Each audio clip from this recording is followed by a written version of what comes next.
Hello दोस्तों, फिर से नए टॉपिक में का स्वागत है। और आज हम लोग देखेंगे मध्य प्रदेश का एमपीसीके डिस्कस करेंगे। इनसे रिलेटेड एमसीक्यूज डिस्कस करेंगे जो कि मोस्ट इम्पोर्टेंट है। और ये टॉपिक आपको पसंद आता है तो अपने दोस्तों के भी साथ शेयर कीजिएगा ताकि उन लोगों की भी हेल्प हो सके। तो चलिए फर्स्ट क्वेश्चन की ओर चलते हैं टाइम वेस्ट न करते हुए। फर्स्ट क्वेश्चन की अगर हम लोग बात करें, नृत्य महोत्सव के लिए जो है वो कौन सा शहर प्रसिद्ध है? तो नृत्य महोत्सव के लिए जो है वो कौन सा शहर प्रसिद्ध है दोस्तों? तो ये खजुराहो। याद रखिएगा खजुराहो किस ज़िले में स्थित है? तो ये छतरपुर ज़िले में आता है दोस्तों। याद रखिएगा किस ज़िले में आता है? छतरपुर ज़िले में आता है।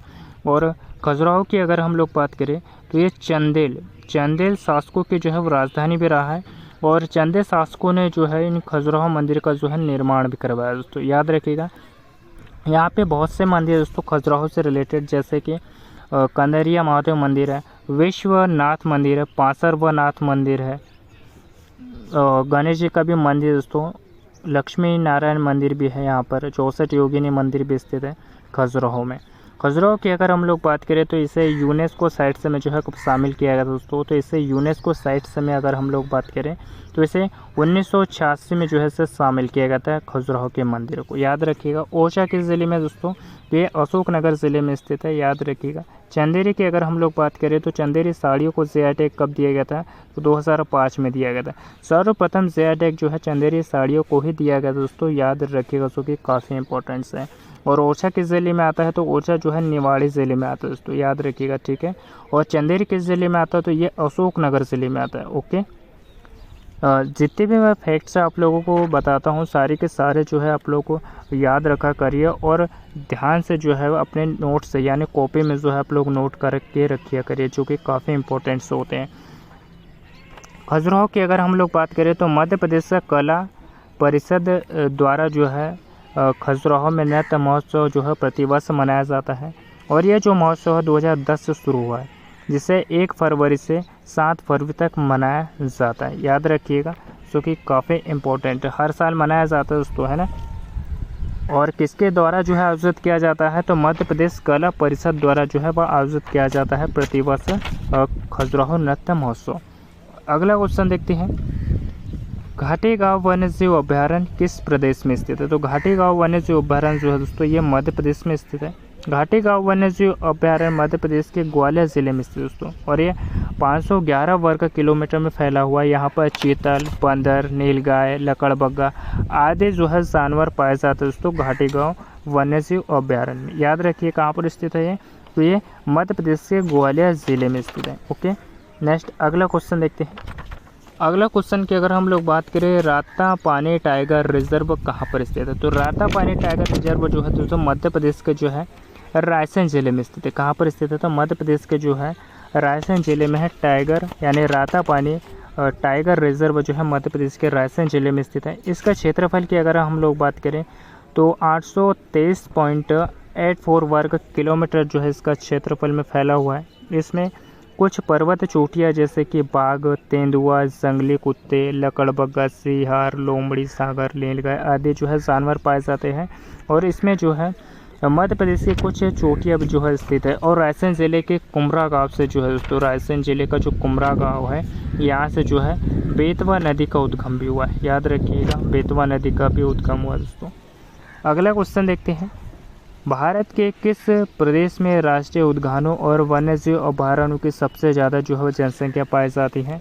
तो राष्ट्रीय उद्यानों और वन्यजीव अभयारण्यों की सबसे ज़्यादा जो जनसंख्या वो कहाँ पाई जाती है? तो यह मध्य प्रदेश में। याद रखिएगा, भारत में सबसे ज़्यादा जो राष्ट्रीय उद्यान और वन्यजीव अभयारण्य जो मध्य प्रदेश के कान्हा टाइगर रिजर्व मध्य प्रदेश का सबसे बड़ा टाइगर रिजर्व है। और सबसे ज़्यादा जो है राष्ट्रीय उद्यान और वन्यजीव अभयारण्य है वो मध्य प्रदेश में पाए जाते हैं। ठीक है।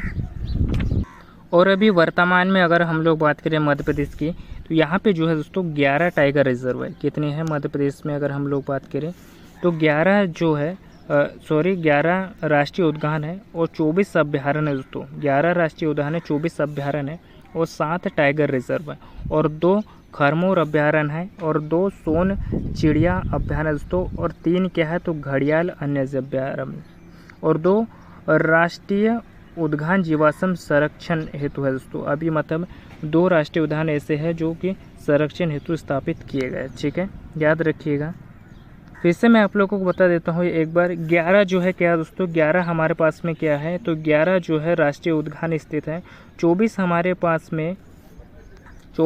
पास में जो है अभ्यारण्य स्थित है, और 7 जो है वो टाइगर रिजर्व स्थित है। 2 खरमोर अभ्यारण्य स्थित है। 2 सोन चिड़ियाघर अभ्यारण्य तो हमारे पास में, और 3 क्या है, तो घड़ियाल जलजीव अभ्यारण्य स्थित है। और 2 अभी हमारे पास वर्तमान में यानी राष्ट्रीय उद्यान जीवाश्म संरक्षण हेतु जो स्थापित किए जा रहे हैं दोस्तों, याद रखिएगा बस। ओके, अगला क्वेश्चन देखते हैं, 5वां क्वेश्चन। मध्य प्रदेश में स्थित कितने बायोस्फीयर रिजर्व यानी UNESCO man of biosphere reserve कार्यक्रम के आधार पर जो है विश्व नेटवर्क ऑफ बायोस्फीयर रिजर्व में जो है वो घोषित में जो है शामिल है दोस्तों। तो कितने हैं, तो ये 2 है, याद रखिएगा। यूनेस्को द्वारा अनुसार दुनिया में 120 देशों में जो है 651 अभ्यारण्य जो है वो स्थित है। 18 भारत में है और 3 मध्य प्रदेश में है, जिसमें 2 स्कीम में शामिल है दोस्तों। ओके, अगला क्वेश्चन देखते हैं। हिंडोला महल मध्य प्रदेश से किस जिले में है, यानी हिंडोला महल की अगर हम लोग बात करें दोस्तों, ये किस जिले में आता है, ये तो ये धार ज़िले में आता है दोस्तों। और हिंडोला महल जो है ये मांडू पर्यटन स्थल में शामिल है। किस ज़िले में, किस इसमें शामिल है, तो मांडू पर्यटन स्थल में शामिल है ये हिंडोला महल। और मांडू में जो है बहुत से पर्यटन स्थल है, जैसे कि हम लोग बात करेंगे। हिंडोला महल 1425 ईस्वी में जो है होशंग शाह ने बनवाया था, याद रखिएगा। हिंडोला महल जो है कहाँ पर स्थित है, मांडू के जो धार ज़िले में स्थित है।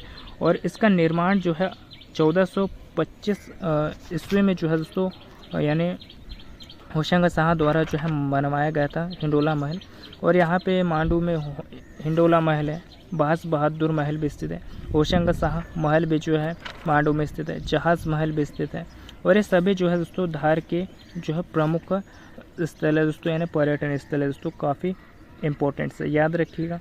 और यहाँ पे रानी रूपमती महल भी स्थित है, याद रखिएगा। ठीक है, अगला क्वेश्चन देखते हैं। अगला क्वेश्चन की अगर हम लोग बात करें, निम्नलिखित में से कौन सी जगह मध्य प्रदेश में नहीं है, यानी निम्नलिखित में से अगर हम लोग बात करें तो कौन सी जगह है दोस्तों जो कि मध्य प्रदेश में नहीं है, तो ये मांगी तुंगी। तो ये मांगी तुंगी है कहाँ पर दोस्तों, तो ये मांगी तुंगी जो है महाराष्ट्र के नासिक ज़िले में स्थित है। आसिरगढ़ का किला बुरहानपुर में स्थित है। और गिन्नौरगढ़ का किला जो है दोस्तों रायसेन जिले के गढ़ कोटरी में जो है ज़िले में स्थित दोस्तों, याद रखिएगा। जो गढ़ कुंदर जो है वो टीकमगढ़ ज़िले में स्थित है, और जो गिन्नौरगढ़ का किला है वो रायसेन ज़िले में स्थित, याद रखिएगा। गढ़ कुंदर कहाँ पर स्थित है, ये टीकमगढ़ में स्थित है। गिन्नौरगढ़ का किला जो है वो रायसेन जिले में स्थित है, और आसिरगढ़ का किला जो है बुरहानपुर ज़िले में स्थित है। अगला क्वेश्चन देखते हैं, मध्य प्रदेश की जो स्थापना है वो कब हुई थी। तो मध्य प्रदेश की जो स्थापना है कि अगर हम लोग बात करें दोस्तों, तो मध्य प्रदेश की जो स्थापना है 1 नवंबर 1956 को की गई थी। लेकिन इसकी जो मध्य प्रदेश की जो स्थापना है 1950 में ब्रिटिश क्षेत्र बरार, मकड़ई और छत्तीसगढ़ राज्य को मिलाकर की गई थी। इसकी राजधानी नागपुर हुआ करती थी दोस्तों उस समय। बाद में विंध्य क्षेत्र में मध्य प्रदेश में और नागपुर जो है विदर्भ बरार क्षेत्र को बाम्बू प्रांत में रख दिया गया दोस्तों। यानी अगर हम लोग बात करें जो 1950 में जब ब्रिटिश क्षेत्र और बरार और मकरे और छत्तीसगढ़ राज्यों को मिलाकर की गई थी दोस्तों, जब इसकी राजधानी क्या हुआ करती थी, नागपुर हुआ करती थी। बाद में क्या किया गया दोस्तों, जो विंध्य का जो क्षेत्र है ये मध्य प्रदेश में मिला लिया गया। और नागपुर की अगर हम लोग बात करें दोस्तों, यानी महाराष्ट्र में विदर्भ और बरार क्षेत्र जिससे बॉम्बे प्रांत में रख दिए गए, याद रखिएगा। और अभी वर्तमान में जो है भोपाल की राजधानी क्या है दोस्तों, अभी वर्तमान में जो भोपाल की राजधानी है मतलब मध्य प्रदेश की राजधानी है भोपाल है। ठीक है, तो इसका राइट ऑप्शन क्या हो जाएगा, ए ऑप्शन जो है इसका राइट हो जाएगा 1 नवंबर। और मध्य प्रदेश को 1 नवंबर को जो है मध्य प्रदेश का स्थापना दिवस में मनाया जाता है। अगला क्वेश्चन देखते हैं, अगला 10वां क्वेश्चन देखते हैं हम लोग। 10वां क्वेश्चन, मध्य प्रदेश की कौन सी जनजाति साज वृक्ष है यानी बोरहा देव शराब और मुर्गे की पूजा करती है दोस्तों, कौन सी जनजाति, तो ये बैगा जनजाति, याद रखिएगा। बोरहा देव बैगा जनजाति के प्रमुख देवता है। ठाकुर देव, दूल्हा देव अन्य देवता है। साज वृक्ष की पूजा होती है दोस्तों बैगा जनजाति द्वारा। बैगा जनजाति के लोग नारियल, बकरी, मुर्गा चढ़ाकर जो है उनकी पूजा करते हैं, भील जनजाति की अगर हम लोग बात करें दोस्तों, तो भील जनजाति जो है मध्य प्रदेश की सबसे बड़ी जनजाति है, पहले नंबर की जनजाति। दूसरे नंबर की जनजाति जो है गोंड जनजाति।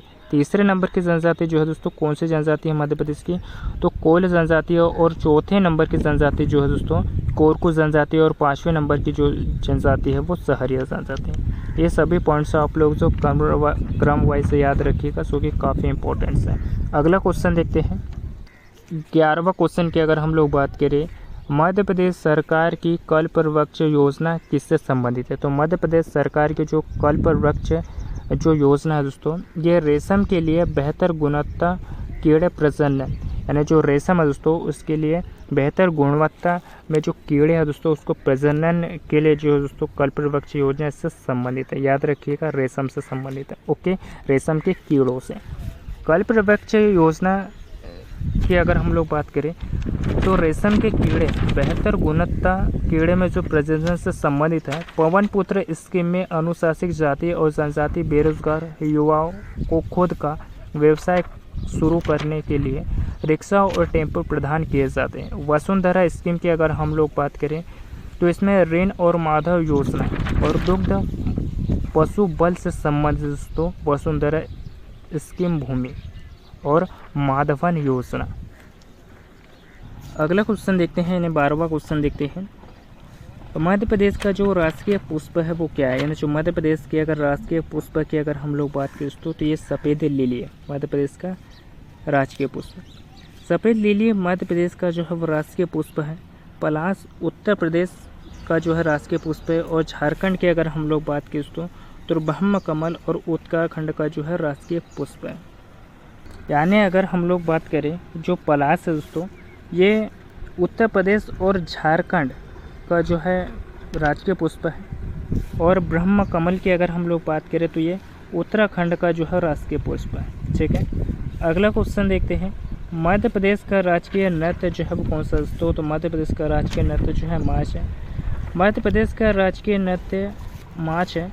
यह मालवा क्षेत्र में बहुत ही प्रसिद्ध है। फूलपत्ती मालवा क्षेत्र में होली के समय अविवाहित लड़कियों द्वारा किया जाता है। और जावरा बुंदेलखंड क्षेत्र का जो है वह लोक नृत्य है। अगला क्वेश्चन देखते हैं। 14वें क्वेश्चन की अगर हम लोग बात करें, मध्य प्रदेश में कौन सी मिट्टी सर्वाधिक पाई जाती है, तो मध्य प्रदेश में अगर हम लोग बात करें तो कौन सी मिट्टी है दोस्तों जो कि सर्वाधिक पाई जाती है, तो काली मिट्टी।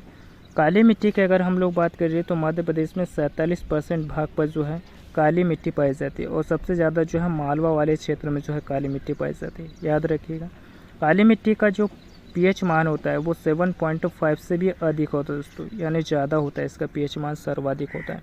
काली मिट्टी की अगर हम लोग बात करें तो ये कपास और मूंगफली के लिए बहुत ही लाभदायक है दोस्तों। काली मिट्टी जो है कपास और मूंगफली के लिए जो है बहुत ही लाभदायक है, याद रखिएगा।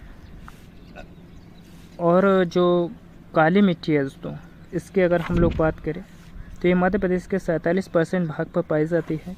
और ये लेटेराइट मिट्टी मध्य प्रदेश के जो है 3% भाग पर पाई जाती है। लेटेराइट मिट्टी याद रखिएगा मध्य प्रदेश की। अगला क्वेश्चन देखते हैं।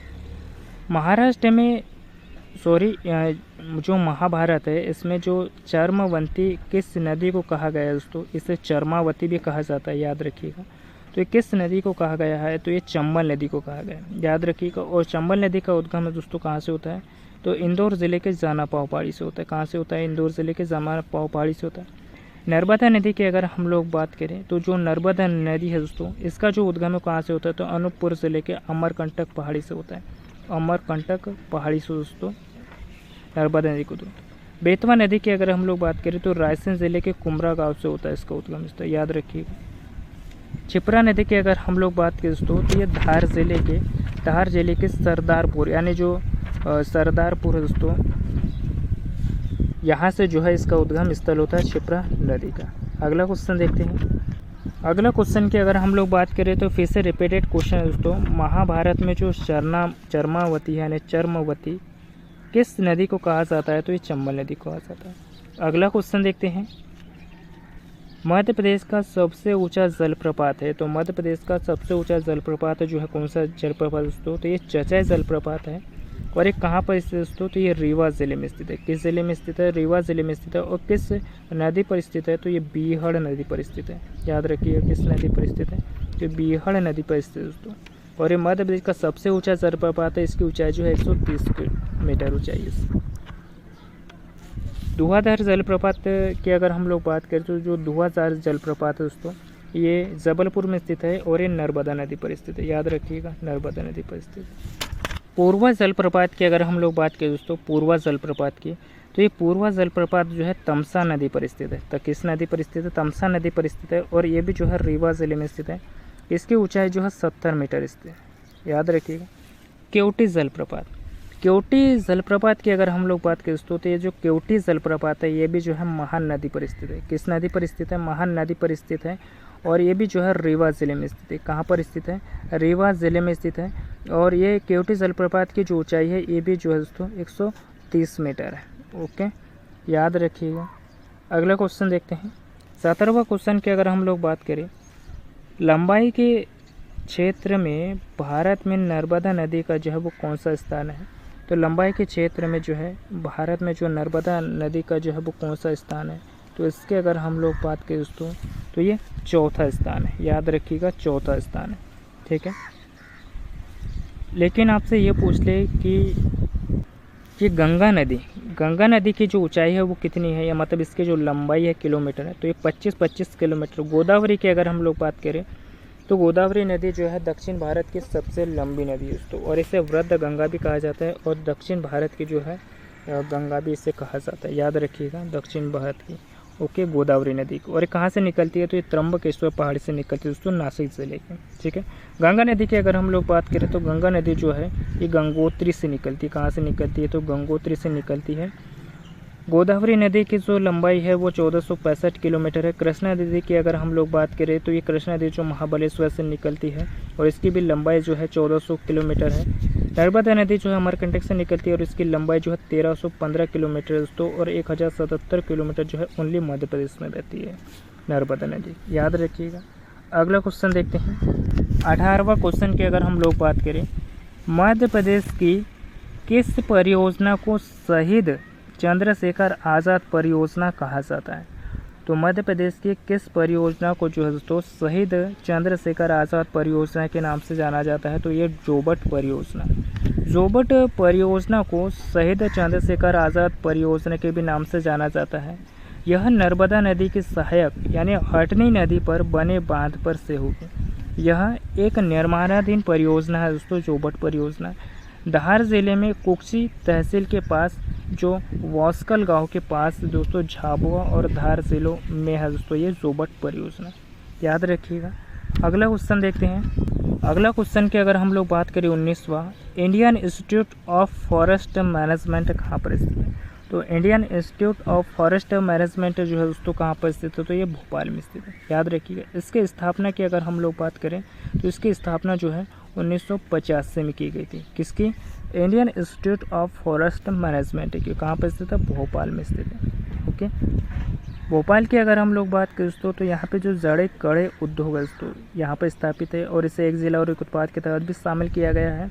और यहाँ पे जो है भोपाल में निर्यात निगम का मुख्यालय भी स्थित है दोस्तों। किसका मुख्यालय है, निर्यात निगम का मुख्यालय भी जो है दोस्तों भोपाल में स्थित है।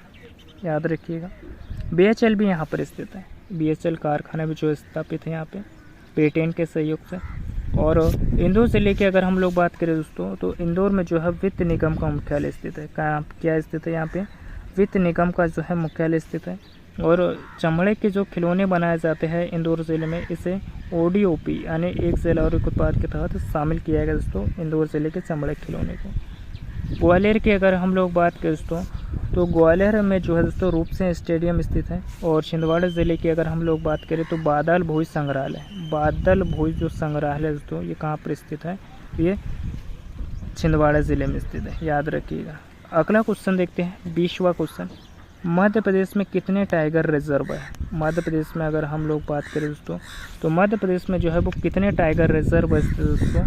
तो अभी हम वर्तमान में अगर हम लोग बात करें दोस्तों तो 6 टाइगर रिजर्व नहीं है, वर्तमान में अभी 7 टाइगर रिजर्व हो गए दोस्तों। याद रखिएगा। और 11 राष्ट्रीय उद्यान हो गए और 24 अभ्यारण्य हैं मध्य प्रदेश पे। 7 टाइगर रिजर्व हैं। कितने? 7 टाइगर रिजर्व है मध्य प्रदेश में, 11 राष्ट्रीय उद्यान स्थित है और 24 अभ्यारण्य स्थित है, याद रखिएगा। और 2 खरमोर अभ्यारण्य स्थित है दोस्तों मध्य प्रदेश में, 2 सोन घड़िया यानी सोन चिड़िया अभ्यारण्य स्थित दोस्तों, और 3 घड़ियाल जलीय जीव अभ्यारण्य 3, और 2 राष्ट्रीय उद्यान जो जीवाश्म संरक्षण के हेतु स्थापित किए गए दोस्तों मध्य प्रदेश में, यानी मतलब किए जा रहे हैं, याद रखिएगा। सभी पॉइंट से याद रखिएगा, ना कि 6 दोस्तों। 7 टाइगर रिजर्व है मध्य प्रदेश में, याद रखिएगा। ये सब दिए हुए कहना किस लिए, बांधवगढ़, पेंच, पन्ना, सतपुड़ा, संजय टाइगर रिजर्व और जो 7वां टाइगर रिजर्व आप लोग मुझे कमेंट बॉक्स में ज़रूर बताइएगा, ठीक है। टॉपिक आपको पसंद आया है तो इसे लाइक, सब्सक्राइब, शेयर ज़रूर करिएगा अपने दोस्तों के साथ में। और आप लोग भी इस चैनल पे पहली बार आए हो तो इस चैनल को भी सब्सक्राइब कर लीजिएगा, क्योंकि मैं आप लोगों के लिए इतनी मेहनत करता हूँ, तो प्लीज़ सब्सक्राइब कर लिया करो इस चैनल को, और ज़्यादा से ज़्यादा शेयर कीजिएगा इस वीडियो को, ताकि आपके दोस्तों लोगों की भी हेल्प हो सके। और मिलते हैं किसी नेक्स्ट टॉपिक पे। धन्यवाद, थैंक यू।